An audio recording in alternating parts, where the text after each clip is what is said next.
తన 100వ సినిమాగా గౌతమిపుత్ర శాతకర్ణి చిత్రంలో నటించిన బాలకృష్ణ ఘన విజయం సాధించాడు.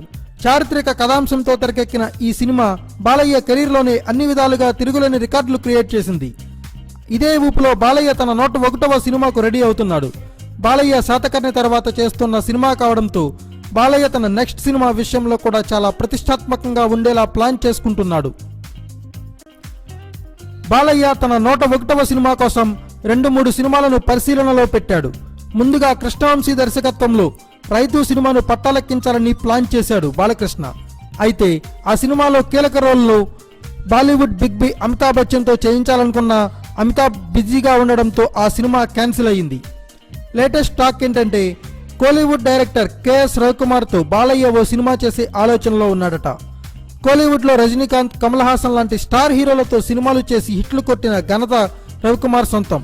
రజనీతో నరసింహ లాంటి సూపర్ హిట్ సినిమా తీసిన రవికుమార్ రీసెంట్ గా లింగా లాంటి డిజాస్టర్ కూడా తీశాడు.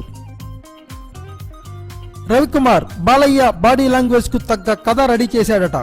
మరి ఈ సినిమానే పట్టాలెక్కుతుందన్న టాక్ వస్తుంది. ఫైనల్ గా ఏం జరుగుతుందో చూడాలి. Thanks for watching. Please subscribe our channel.